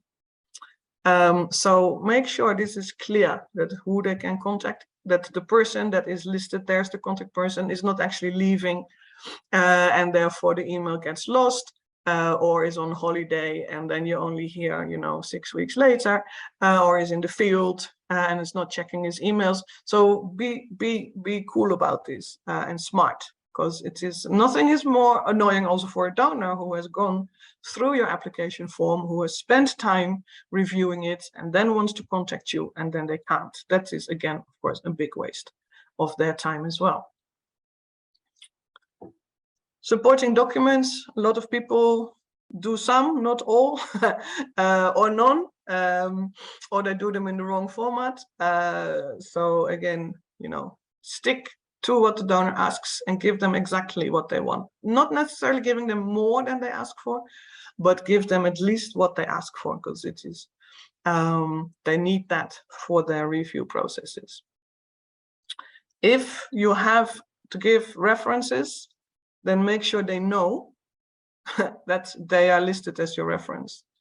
If you work with partners and you list your partners, make sure these partners are indeed involved in the project design and in the proposal writing, because again, donors will check this. It's part of compliance to check the references, to check these partners. And if they then hear, I've never heard from these people, or I have no idea what this project is about, they never talked to me, then it's another reason for rejection. This, of course, also, again, you think, Maaike, you're just talking too obvious. These are all obvious things, but again, it is amazing how often these things go wrong. That people send it to the wrong email address, that people use an old format, that people try to access an online system that doesn't work anymore because it's been upgraded, that people don't remember their passwords, and then suddenly at the end of the day, before the deadline, they are panicking because they can't access. So get all your act together right on time to make sure that the actual submission itself, which is just a practical thing, goes smoothly. And then last but not least, all donors will send you a confirmation email saying your email has been received, your application has been received, and we'll get back to you within the next so many weeks. Wait for this confirmation to show up, because only then you know that your application has actually reached where it is supposed to reach. Don't go home too soon and then come back on Monday morning and find message was undelivered, your application wasn't uploaded, your machine is still going around in circles because it hasn't actually had enough internet connectivity to upload your documents. So you have missed your deadline. And then again, it's all been for nothing. So I know you think, yeah. We understand that and we can do that, but actually do it. Because we have seen all of these things more often than you think we should. Because people are doing many things at the same time. They are being sloppy, they are in haste, they have issues on the last date before the deadline with internet connectivity, etc. So make sure you don't fall in any of these traps. Anything that happens, I mean, as I said, 50% of the people, if not more, either don't stick to the guidelines, so anything like this. But from the other side, for every proposal that gets funded, a lot of proposals get rejected, right? Donors always get more applications than they can fund. And on average, again, it differs very much per donor, but many donors I have talked to, they say for every 10 applications I get, I need to reject 9. So 1 out of 10 gets funded. So that means that donors will reject 9. So don't be one of those 9. The 9 that get rejected is for reasons like this. Because they have not fulfilled all the criteria, or because it came after the deadline. You will never want to give them a reason to reject you. It's only those that done everything that will now go into this last section of proposals. Once the donors have weeded out all the ones that they can reject, now they're going to look at the actual quality of the proposals. And then they're going to look at your problems and your intervention strategy and your stakeholders and your budget and all of those things. Still 9 out of 10 get rejected. So make it difficult for them to reject you. Make sure you're one of those 10 that gets funded. So use this checklist. That's where we are now. So that's as much as I wanted to throw at you today in terms of immediate questions. Immediate information. I don't think there were any questions in the chat box. Yumi, did I miss anything? Nope, I did. There were no questions in the chat box till now. Okay, all right. Are there any questions people want to ask me now while we are talking? So we have 10 minutes left that you can use for asking questions.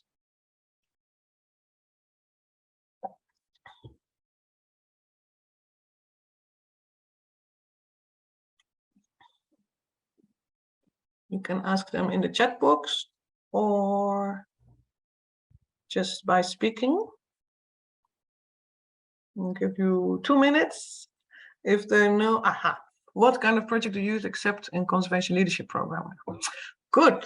Conservation Leadership Program it has 3 levels. So the first level is Future Conservation Awards. It's about $15,000 per grant, and it's supposed to work towards the conservation of endangered species, so critically endangered and globally threatened species, critically endangered, and vulnerable, or data deficient, if they're data deficient species that need more research. And it tries to combine, a good project tries to combine some research into these species with some conservation action to actually try to have a tangible, make a tangible difference. Of course, for $15,000, we know that it has to be small, but at least it needs to be more than just research. It has to have some sort of conservation action, engaging local communities in this conservation action, and preferably some capacity building of the team itself to make the team better at what they're doing. So you can include some money for your own personal training. You can't do your masters, it's not like that, but you can sort of say, we need to have training in ornithological skills, and we have somebody who can help us with that. Or we have to do some training in survey techniques or community engagement. So a good project for $15,000 has some research, some conservation, community engagement, and capacity building combined. And you have to apply as a team of individuals, preferably in the country where you're going to work, and this must be developing countries. Yeah, tomorrow I will put up the Conservation Leadership Program website and the application on the PowerPoint. So you will have all that information and you can check it out further. If your project gets funded, you get your $15,000 and you implement it well and you're achieving your impacts, then there are 2 second level types of grants, or a second level and a third level, where the second level you can ask for another $25,000 to amplify what you've done, and then the last one is $50,000 for a third level grant. But those grants you can only apply for once you have done the previous grants. So it's a 3-step approach. It's a bit like Rufford Foundation. I don't know if you know the Rufford Foundation, but they also have these levels of grants. I think they have 5, where they start with giving you £6,000, but then the next one is a little bit more, and the next one is a little bit more, so that you can slowly build up a longer term program. That, I hope, answers the question, but I'm going to give you the web link for the Conservation Leadership Program tomorrow. What if we haven't gone to the areas we want to do the project, but we want to apply for grants? Is it enough to just search information from the internet and literature? That is a very good question, because of course always we feel that yes, we want to do something somewhere, but we don't actually have the money or the time or anything to go out there and do our own survey or whatever to understand all the problems that occur. I would say you need to know as much as you can. Especially you can find a lot of information on the web and in scientific papers and things like that. But you will not know the local context unless you've actually been there. Seeing things with your own eyes is the most important part of doing a good problem analysis, because you can then see, hey, this is happening, hey, that is happening. Plus you can talk to the local people. And the way I try to sort of think is that this is an ongoing process. It's not something you just do in the context of one call for proposals or one specific donor. It's an ongoing process. You have this interest in this particular species or this particular site, so you want to see it, you want to go there. And then while you do that, even if it's on a Saturday or whatever, it's not part of your job, but you do that, you start talking to people and you start collecting information. And then maybe sometimes nothing happens, but then again, you find somebody else who's been there and you share information with that person. And more you build up your knowledge base about this particular site. If you're only dependent on secondary information, like papers and stories on the internet, etc., it will be very difficult for you to have a proper, good understanding about what the problems are in this particular site. So I would, and of course, yeah, you won't know the stakeholders. So whatever you come up with might not be complete because you've only seen things from a certain angle, and it may not be adequate, appropriate for the people who actually live there, who may have seen all sorts of other problems and who may have all sorts of ideas about what your solutions and your future desired situation could be. You have to make sure that these stakeholders are engaged, because they are the ones that live there. You may come and go with your project, but they're the ones who live there. They have to, do the actual work or make the actual changes or start behaving differently or stop doing things or start doing things. So you have to be sure that they are on board. If it's just a research project that you're doing, it's only about research, then again, things might be slightly different. But even I think just for a good understanding of a particular site where you want to do the project, you have to have been there at least once, if not more often, because otherwise it's entirely abstract. You're talking about something that you have never actually seen with your own eyes. It's not, you won't be able to convince your donor that you know what you're talking about, that you are a professional applicant. But thank you, it's a good question. And I also really want to stress the point that project design happens all the time. It's not something you start and stop. You look for information all the time, you talk to people all the time, you start working on these documents all the time, you find new stakeholders all the time, they add information. So it's an ongoing process, so that by the time your donor comes, you already know so much about what you need to do. And what the problems are. That it's not, fundraising doesn't start with the arrival of the donor. Fundraising starts with designing what needs to be done, designing your project plan. I have a question. Oh. Yes. Because in the presentation, you mentioned how we should be very specific when we create a project plan. But is there a case where you can be too niche with your projects? Like for donors, is it that a project is too niche to fund? Too niche to fund, yes. Again, I like that question. It's actually, I have a few questions, but I will keep them for tomorrow. How specific do you need to be? Because people think sometimes, things will change all the time. So if I narrow myself too much down and I became too specific, this is exactly what I want to do. Things might change in the situation, and then I have to rewrite everything all over again. So they make it too specific. Other people will make it too general and say, you know what, I'll figure it out along the way. I have not actually been there, so let me go there first as part of my project, and then I'm going to design what I'm going to do. Neither of the two, of course, is right. You don't want to make it too specific in terms of writing down every single step by day what you're going to do, because indeed, the reality is always different on the ground. Things change all the time. When I was working here in the Eastern Afro-Montane hotspot, we ran about 160 projects we funded, and each and every one, something happened that wasn't foreseen, or something happened, they needed a no-cost extension, or they needed to change something, or a stakeholder didn't show up and they had to do something else. So you have to be flexible in implementation. But at the same time, you also need to be showing your donor that you know what you're doing, that you're not actually going to make it up as you go along, that you have clear understanding about the problem and you have a clear understanding about what you need to do, and that it is rather targeted. Your activities are targeted towards achieving these results and achieving your purpose. The niche issue is, of course, again, depends on your donor. If your donor gives you a certain amount of money for a very specific thing, because that's what they like to fund, then you can do that.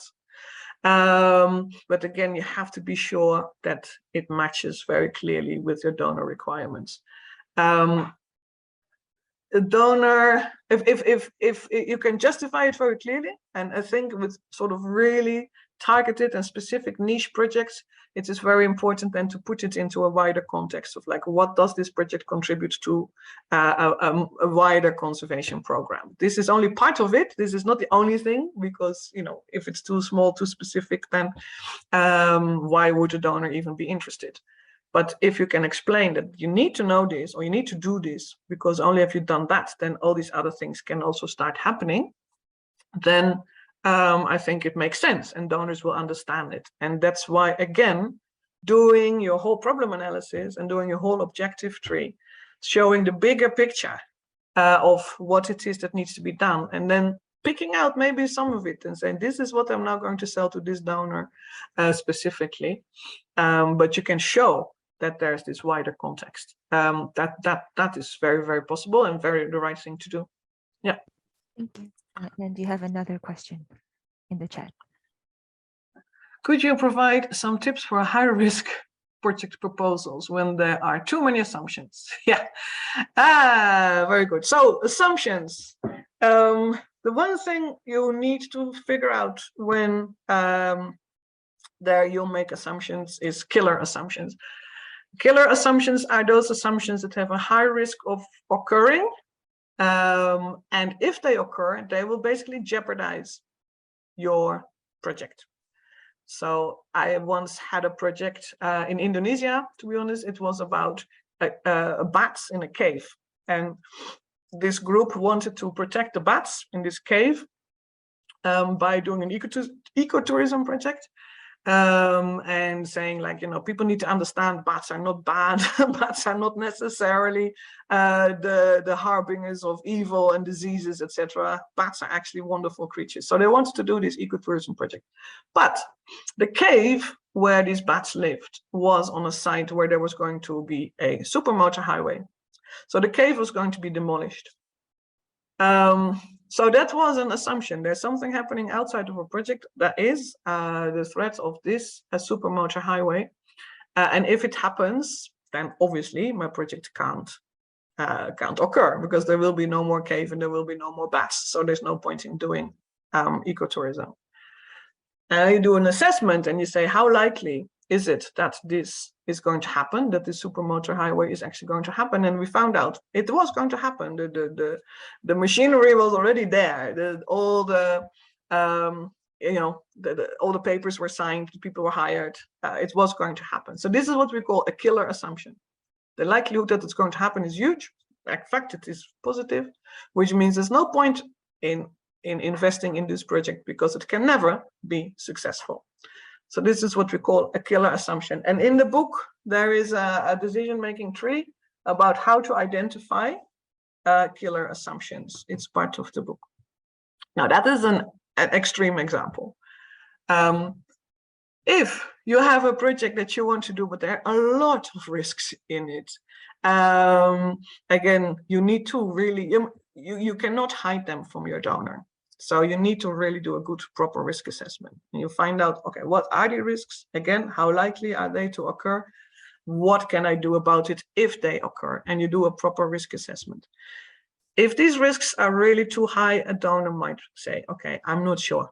If I have a limited amount of money, I can put it in multiple places. And then, of course, they will put it in a place where the risks are more manageable. But this is something that you would need to discuss with your donor. I don't think you should hide them.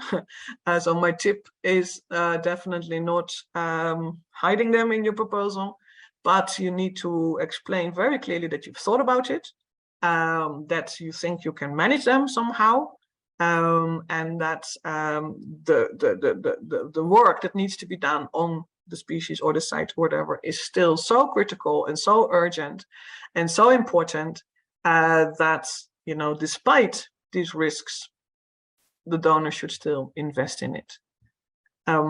It's going to be difficult because the donors has a choice.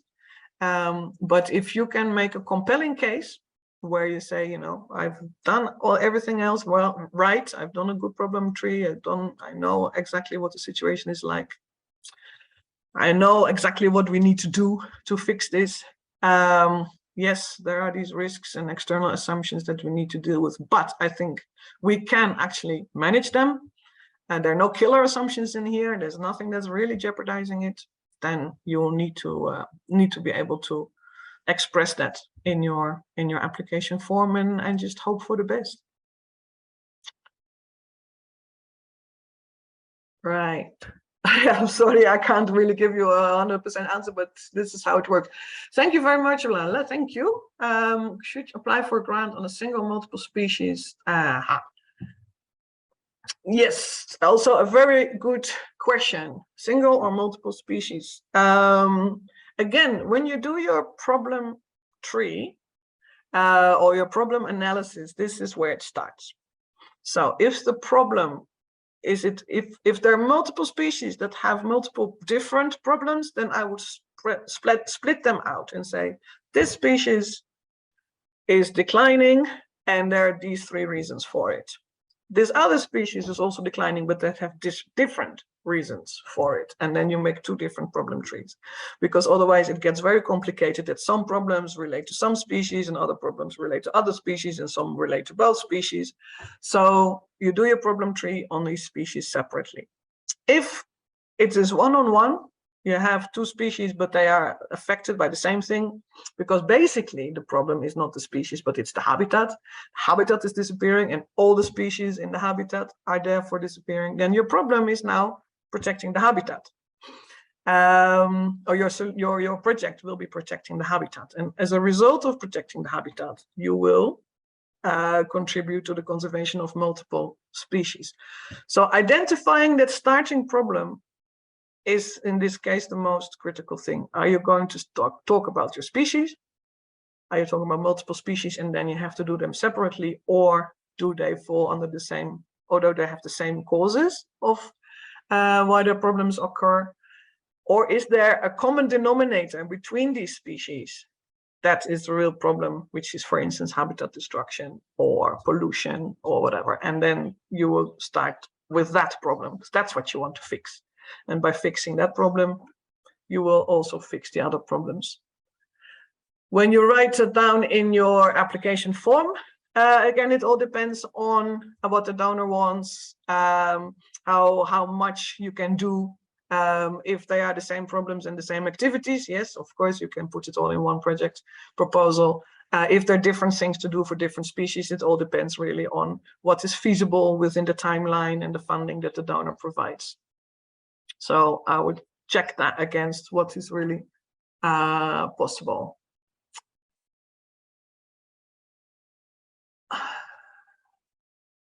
The donor considered where the project is. I'm not entirely sure which donor you're talking about. Myanmar is under restriction to apply for Rufford. Okay. If you're talking about conservation leadership program, I would have to look that up. Because I don't actually work for them, I'm just doing trainings for them. So I can look that up for you. On tomorrow, if I send you the guidelines, you can also check it out yourself. Donors preference, no, not necessarily. That's, you know, if you work on a critically endangered species, that you get priority over an endangered or a vulnerable species. Some donors, like Rufford Foundation, for instance, they also like sort of like the non-charismatic species, because we tend to do a lot on like big mammals, on birds, maybe on, you know, some interesting sort of amphibians, but sometimes we forget, you know, the small things that make the world go round, the insects, or yeah, the ugly animals, or the animals that nobody really wants to worry about. And maybe that is your advantage over others, not necessarily their IUCN conservation status, but it's a species that nobody else has worked on before. But They're really, really important as part of the ecosystem. So somebody needs to do something. Or if it's a data deficient species, we need to really find out what's going on here. So try not to go too much for the obvious. We all know, everybody loves primates. Everybody loves flurry and fluffy animals. But, what else is out there that needs our help? Obviously a lot. So try to sort of think a little bit about those other species as well. Yeah. Cool. All right. If this was the last question, and I think it's now 10:10. Oh, in my country, I'm in Rwanda. It's 5:10 where you are. So I think I'll give the floor back to Vivian to close out and explain what's going to happen tomorrow. So thank you so much. Right. I think there's one more question. One more question. Yes, I can see it just coming in. No. The answer is absolutely no. No school degrees, no masters, no nothing. You cannot use CLP for that. So, sorry. Great. Maaike, you don't want to have the quiz, the polling right now or tomorrow? No. Polling is for tomorrow. Yeah. Okay, cool. Yeah. Then, yeah, Yumi, if you can share. Yes, that's cool. Thanks a lot, Maaike. It's really a great training, and I'm sure everyone here benefits, including myself. It's good to remind myself about like the logical framework, and all this, like the relationship of the from identifying with starting from the problem tree, and then we start with the starting problem, courses, the effects relationship, and then based on that to develop the objective tree. And it's also which are the changes, and it's also leading to the desired situation. And we also learn then it's the evolution of that to the intervention strategy, which we also have to identify activities, results, purpose, and goals, and then turn it to the logical framework.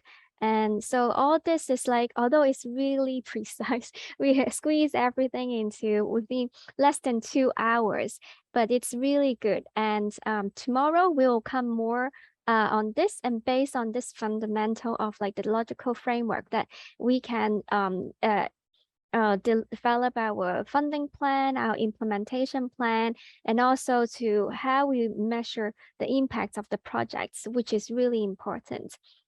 So this is the brief idea of what we will have tomorrow. So from what we learned today, we will also learn more to how we use the project plan for good project management and implementation. And then second section is about how we use the project plan for good management, and also to deliver the measure and measure the impacts. So this will be the scope for tomorrow. And I would also like to remind all of you to, if you have not done yet, please complete your the pre-workshop survey, which we shared with you yesterday and earlier on Tuesday. So yeah, please complete them so that we know what you think. And it's also for you to understand like what is your expectation, and then at the end to evaluate how much you need your goal to achieve what you want, right? So please complete the survey. And then for tomorrow, starting from the same time as today, 3 p.m. in Korea time, that we will start. And I would like to give you a little bit of homework. You can look for a wetlands or water bird species photo, and you can make it as your background, like what Kanish is doing. He is showing the Asian murrelet, right?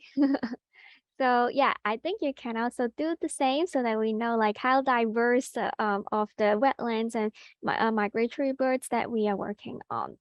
So yeah, I think that is all, and look forward to seeing you all tomorrow, the same time, same place, same Zoom link. Okay. Can we do a final photo? Bye. Oh, okay. Yeah, I think we are losing people. So yeah, let's do it tomorrow again. Bye. See you. Thanks a lot to Maaike and all of you for your involvement. Thank you, everyone.